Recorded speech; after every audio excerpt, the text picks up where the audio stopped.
రమేషుడు న్యాయవాద పట్టా పొందుతాడు.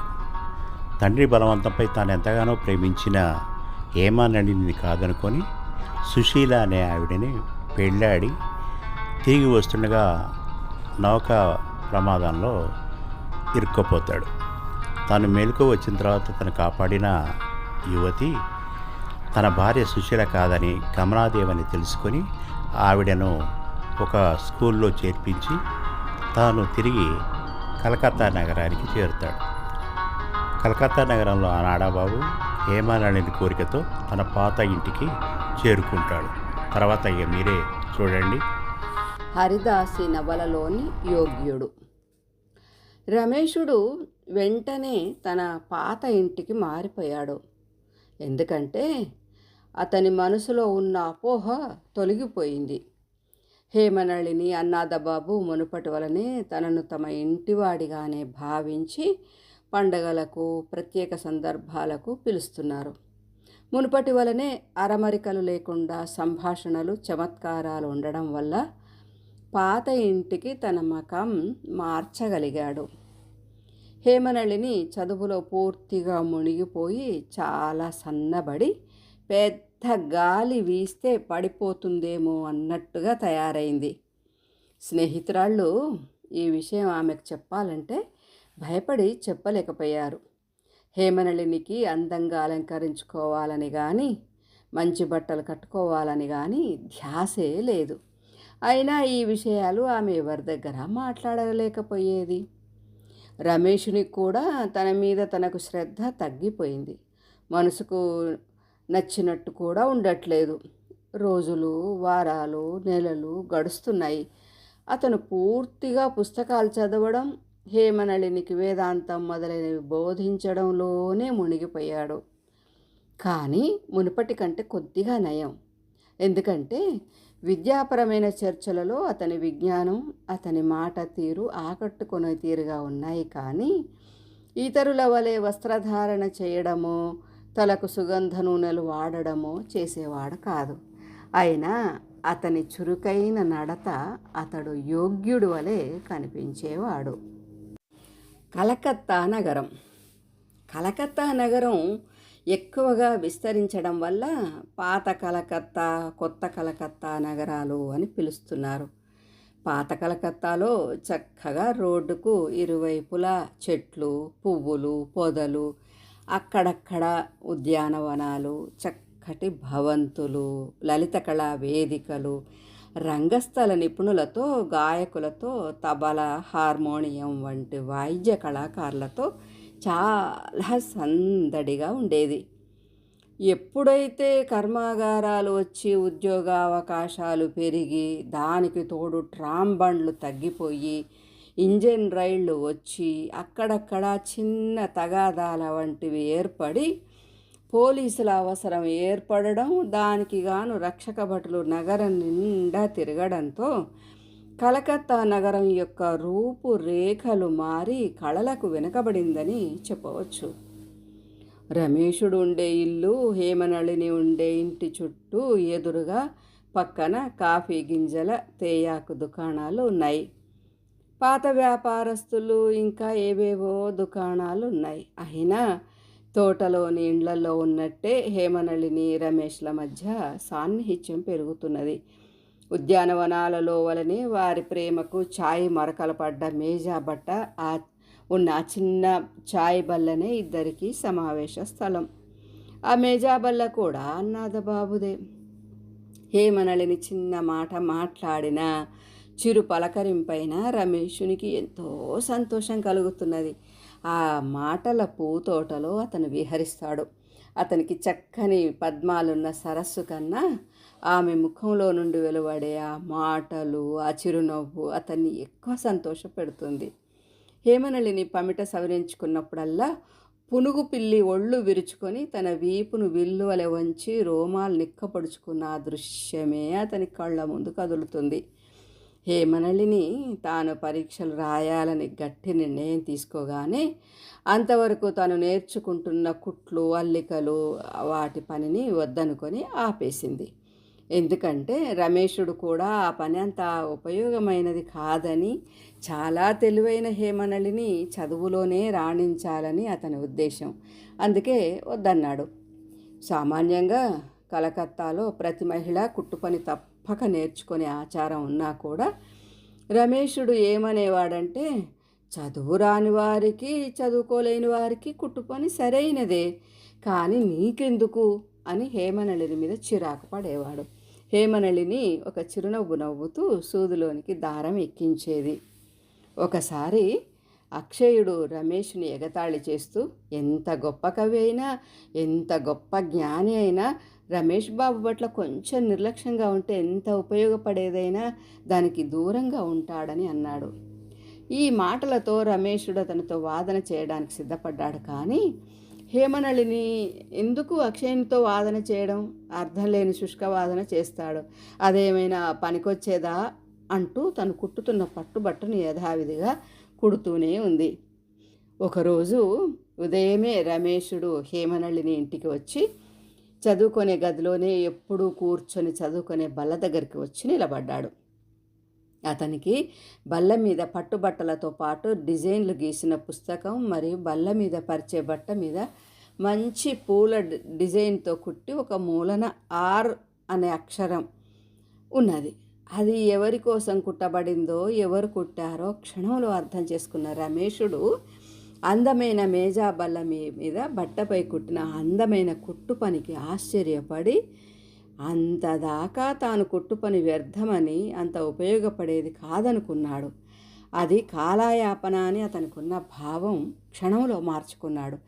అంతేకాదు, ఆ డిజైన్ల పుస్తకాన్ని కౌగిలించుకున్నాడు. అందులోని ఒక కాగితాన్ని తీసుకొని హేమనళినికి ఇలా రాశాడు: నీవు కుట్టిన ఈ అందమైన టేబుల్ క్లాత్ను నాకు బహుమతిగా ఇవ్వడం, నేను దాన్ని తీసుకున్నప్పటి నా హృదయ స్పందనను, నేను కవినైతే ఒక పద్యకావ్యమే రాసి నీకు పంపేవాడిని. కానీ ఏం లాభం, నేను కవిని కాను.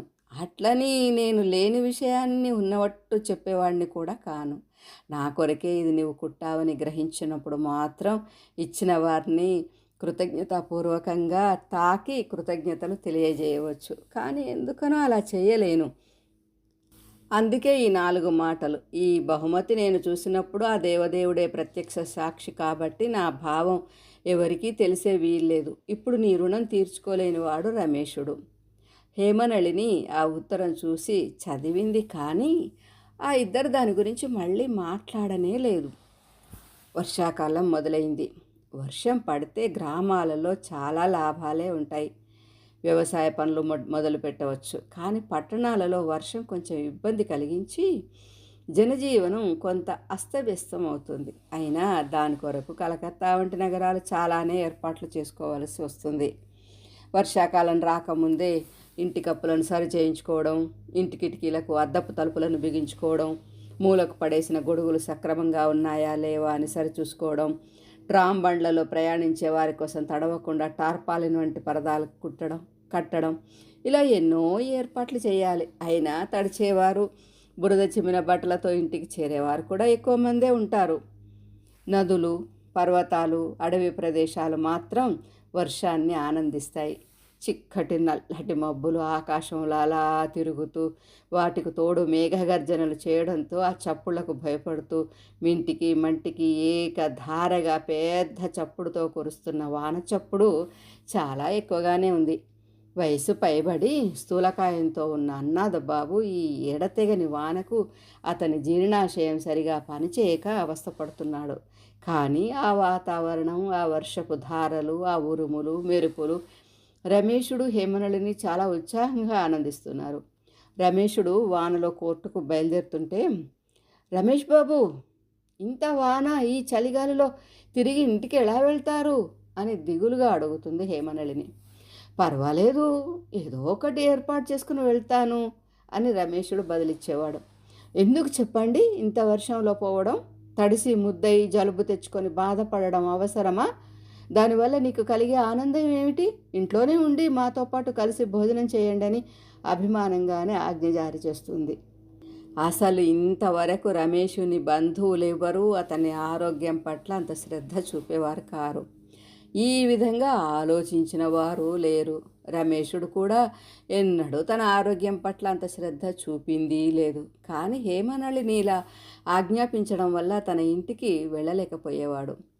వర్షం పడిన రోజు హేమనళిని కబురు చేసి ఈరోజు వంట చేసుకోవద్దని, ఉదయం అల్పాహారం, మధ్యాహ్న భోజనం, సాయంకాల భోజనం కూడా మా ఇంట్లోనే చేయమని పిలిచేది. అలా పిలవడం అతనికి సంతోషమే. ఈ తీరుగా వారిద్దరూ ఒకరితో ఒకరు మనసు విప్పి తమ భావాలను చెప్పుకోకుండానే వారాలు, నెలలు గడిచిపోయాయి. రమేష్ని స్నేహితులు హేమనళినితో ఆకర్షింపబడుతున్నాడు అని అనుకున్నారు. ఎందుకంటే రమేషుడు తెలివి కలవాడే అయినా సరి అయిన సమయంలో సరి అయిన నిర్ణయం తీసుకోవడంలో నిర్లక్ష్యంగా ఉంటాడని అనుకున్నారు.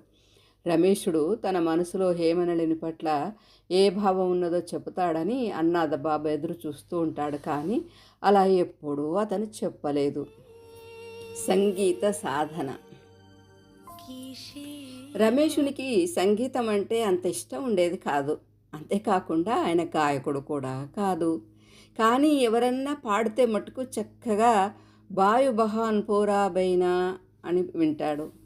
అక్షయుడికి సంగీతం అంటే ఇష్టమే, కానీ అంత ప్రావీణ్యత లేదు. ఎవరైనా అతని పాట వింటే మళ్ళీ పాడమని అడగరు. ఎవరన్నా అడిగితే ఎందుకు అతన్ని బలవంత పెడుతున్నారో, అతను పాడినవి విందామంటాడు అన్నాదబాబు. అదేం లేదు, మీరు అతని గురించి అంత బెంగ పెట్టుకోకండి, అయినా మీకు ఇష్టమైతే అతన్ని పాడనివ్వండి అనేవారు. ఒకరోజు ఉదయం నుండి వర్షం పడుతూనే ఉన్నది. మధ్యాహ్నమైనా మబ్బులు వీడిపోక చీకటిగానే ఉంది.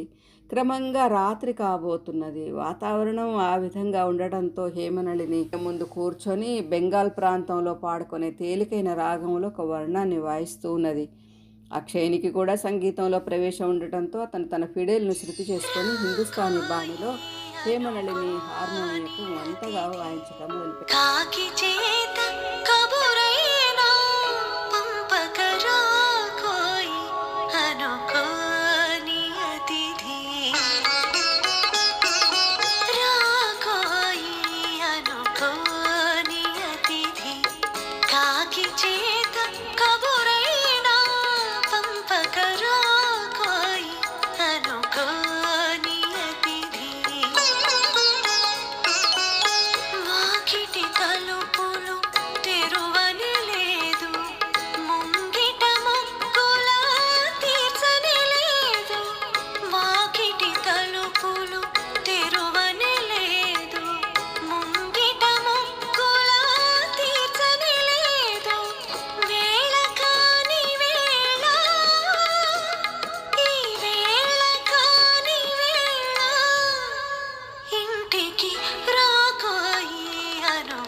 ఆ పాట వినేవారికి పదాల అర్థాలు తెలియకున్నా ఆ భావం పలికే తీరులో ఏదో కొంత అర్థమైనట్టు అనిపిస్తుంది. ముందు కొద్దిపాటి స్థాయిలో ప్రారంభించి రాను రాను పై స్థాయికి పాడుతూ క్రమంగా సాధారణ స్థాయికి వాయించారు ఇద్దరు. బయట వర్షం ఇంకా పడుతూనే ఉంది. నెముళ్ళు అరుస్తున్నాయి. ఆ సాయంకాలం దాటి రాత్రిగా మారుతున్న సమయం అంతటా శృంగార భావం పులుముకుంది. అలా రమేషుడు హేమనళిని హృదయాలు సమాన స్థాయిలో ప్రేమ భావనలో మునిగిపోయి ఉన్నారు. వారికి అది ఏమీ తప్పుగా అనిపించడం లేదు. ప్రపంచమంతా పాటలమయమైన పొగమంచుతో కప్పినట్టున్న ఆ సాయంకాలం వారిద్దరికీ ప్రపంచమంతా ప్రేమతో నిండినట్టు అనిపించింది. అక్షయుడు తను వాయించిన గీతం గురించి ముందుగా కొంత విశదీకరించి దాని లోతుపాతులను చర్చించాలనుకున్నాడు. కానీ మిగతా ఇద్దరు శ్రోతలు వినే దశలో లేనట్టు అనిపించింది. వర్షం అలా కురుస్తూనే ఉంది. ఒక పాట తర్వాత మరొక పాట పాడమని హేమనళిని అక్షయుడిని అడుగుతూనే ఉంది. తనకిష్టమైన పాట అతను వాయించాడు.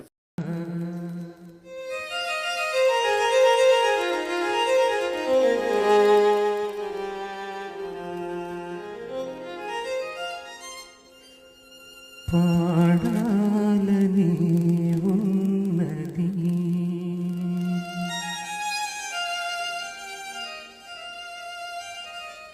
విని మెచ్చి మనసిచ్చే మనిషుంటే పాడాలనే ఉన్నది,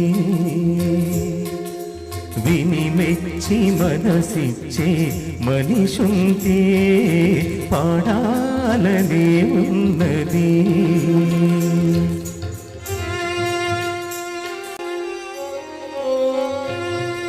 పాడాలంటే హృదయం గాని, పాడాలంటే హృదయం గాని, ఆ హృదయానికి ఏదో కదలిక రావాలి. పాడాలంటే హృదయం గాని, ఆ హృదయానికి ఏదో కదలిక రావాలి. భావం పొంగాలి, రాగం పలకాలి, దానికి జీవం పోయాలి. భావం పొంగాలి, రాగం పలకాలి. ఏముంది ఒక పాట తర్వాత మరొక పాట పాడమని హేమనళిని అక్షయుడిని అడుగుతూనే ఉంది. తనకిష్టమైన పాట అతను వాయించాడు. అతడు ఆ పాటలో లీనమై హేమనళిని కోసమే పాడుతున్నాడు. అలా పాడుతూ ఫిడేలు వాయిస్తూ ఉంటే సమయమే తెలియలేదు. అక్షయుడు ఇంటికి ఆలస్యంగా బయలుదేరాడు. ఆ ప్రేమ గీతాలను వింటూ యథాలాపంగా ఉన్న హేమనళినితో నేను వెళ్ళి వస్తాను అని అంటూ ఆమె కళ్ళలోకి చూశాడు. ఆమె కూడా సంగీత ప్రవాహంలో కొట్టుకొని పోతూ రమేష్ని కళ్ళల్లోకి చూసింది. ఆ చూపు ఎంత కాంతి కలిగి ఉందో కదా అనుకున్నాడు రమేషుడు. కొద్దిగా వాన వెలిసింది. రమేషుడు ఇంటికి చేరగానే మళ్ళీ వర్షం మొదలైంది. ఆ రాత్రి రమేషునికి నిద్రే రాలేదు. అక్కడ హేమనళిని కూడా వర్షపు చప్పుడు వింటూ చీకటిలో అలా పరధ్యానంగా కూర్చొని ఉన్నది.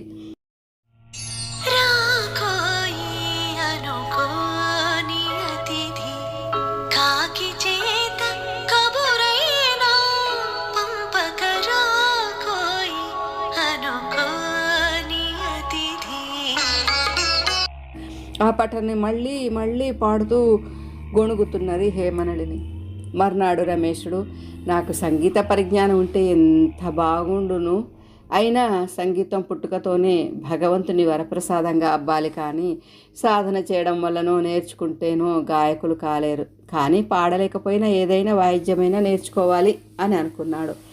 అప్పుడప్పుడు అన్నాడు బాబు ఇంట్లో ఒంటరిగా కూర్చున్నప్పుడు ఫిడేల్ తంతులను ఎలా వాయిస్తారో హార్మోనియం కమాన్ లాగడం కొద్దిగా గమనించి ఒకసారి వాయిద్దామని ప్రయత్నించి అందులో నుండి కర్ణ కఠోర శబ్దం రావడంతో ఇక జన్మలో వీటిని తాకే ప్రయత్నం చేయకూడదని గట్టి నిర్ణయం తీసుకున్నాడు. కానీ మనసు ఊరుకోలేక హార్మోనియంను తన ఇంటికి తీసుకుపోయి ఇంటి తలుపులన్నీ గట్టిగా మూసివేసి లోపల కూర్చొని హార్మోనియం వాయించడం మొదలుపెట్టాడు. పర్వాలేదు, హార్మోనియం వాయించడం ఫిడేలంత కష్టం కాదు అనుకున్నాడు. ఒకసారి అన్నాద బాబు ఇంటికి వెళ్ళినప్పుడు హేమనళిని మీ ఇంట్లో ఎవరో హార్మోనియం వాయిస్తున్నట్టున్నారు, ఎవరు అని అడిగింది. రమేషుడు అప్పుడు అనుకున్నాడు, తలుపులు మూసి నేను వాయిస్తే బయట ఎవరు వినరు అనుకున్నాను. అయితే తన హార్మోనియం వాదన తలుపులను ఛేదించుకొని హేమనళిని చెవులో పడిందని తెలుసుకొని సిగ్గుతో ముఖాన్ని పక్కకు తిప్పుకున్నాడు. అలా తలుపులు మూసి మీకు మీరే నేర్చుకోవాలంటే సంగీతం రాదు. హార్మోనియం వాయించడం నాకు కొంత తెలుసు, మీరు నేర్చుకోవాలంటే నేను మీకు నేర్పించగలను అని అన్నది హేమనళిని. నాకు అందులో ఆలు కూడా రావు, నాకు మీరు నేర్పాలంటే చాలా శ్రమపడాల్సి వస్తుంది అన్నాడు రమేషుడు. సరే, మీకు అసలు ఏమీ రాకున్నా నేను నేర్చుకున్నదంతా మీకు నేర్పించగలను అని అన్నది హేమనళిని. తనకు తాను ఏ నిర్ణయం తీసుకోవాలని అశక్తుడు రమేషుడు. సరే, చెప్పింది వింటే ఏం అనుకున్నాడు. ఈతరాన్ని వాడు చెరువులో ఈతకు వెళ్ళి చేతులు కాళ్ళు ఆడించినట్టు రమేషుడు గిజగిజలాడాడు. అసలే సంగీత పరిజ్ఞానాన్ని అతడు తన చేతి వాళ్ళను ఒక క్రమ పద్ధతిలో కాకుండా హార్మోనియం మెట్ల మీద అన్నింటి మీద శుద్ధ తప్పు స్వరంలో వాయించడం మొదలుపెట్టాడు. అతనికి శృతి అంటేనే తెలియదు. అలా తెలియకపోవడం వలన నియమం ప్రకారం వాయించడం లేదు. రమేష్ బాబు మీరేం చేస్తున్నారు? అదంతా తప్పనంటే తప్పు సవరించుకోబోయి మరొక తప్పు చేస్తున్నారు. రమేషుడు ఎందుకంటే అతను అతి త్వరలో తాను హార్మోనియంపై చక్కటి గీతాలు వాయించి హేమనళినికి వినిపించడమే అతని ధ్యేయం, అదే అతని లక్ష్యం. అందుకే పట్టు వదలని విక్రమార్కుడు వలె సాధన చేస్తూనే ఉన్నాడు. అతడు అపశృతులతో వాయిస్తుంటే హేమనళిని పక్క నవ్వుతోంది. ఇలా తప్పుల తడక వాయిస్తున్నానని రమేషుడు కూడా నవ్వుకుంటాడు. ఎందుకంటే అలా తప్పులు చేస్తూ ఎక్కువ సమయం హేమనళినితో గడపడం ఎక్కువ సంతోషం కలుగుతున్నది. అదే వింత ప్రేమ. ప్రపంచంలో తప్పులు చేసినా, అపశృతిగా వాయించే సామర్థ్యం లేకపోయినా ఈ అన్ని అర్హతల నుండి ప్రేమ ఆనందాన్నే కలిగిస్తుంది. రమేషుడు ఎన్ని తప్పులు చేసినా అతనికున్న సంగీతం నేర్చుకోవాలన్న తపన, అది రాకపోయినా హేమనళినికి లోపల సంతోషాన్ని కలిగిస్తున్నది. అవును, నన్ను తప్పులు వాయిస్తున్నావని మాటికి అంటున్నారు, మీరు నేర్చుకున్నప్పుడు అసలు తప్పులే వాయించలేదా అని రమేషుడు 2-3 సార్లు అడిగారు. అవును, నేను కూడా నేర్చుకున్నప్పుడు తప్పులు చేశాను, కానీ మీ అంత కాదు అని అన్నది హేమనళిని నవ్వుతూ. అయినా రమేషుడు సాధన ఆపలేదు. నవ్వుతూ మళ్ళీ మొదటి నుండి వాయించాడు. అన్నాద బాబుకు సంగీత పరిజ్ఞానం లేకున్నా, హేమా, రమేషుడు చక్కగా వాయిస్తున్నాడు అంటాడు. హేమనళిని నవ్వుతూ, వాయిస్తున్నాడు తప్పుల తడకగా అన్నది. లేదు, నేను మొట్టమొదట విన్న దానికంటే ఇప్పుడు చక్కగా వాయిస్తున్నాడు. అయినా అభ్యాసం కూసు విద్య, స్వరాలను నేర్పించు, అది కూడా తేలికైనవి సాధన చేసి వాయించగలడు అన్నాడు అన్నాదబాబు. తండ్రి మీద గౌరవంతో మాట్లాడలేదు హేమనళిని. అయినా ఎదిరించి మాట్లాడడం ఆ ఇంట్లో లేదు.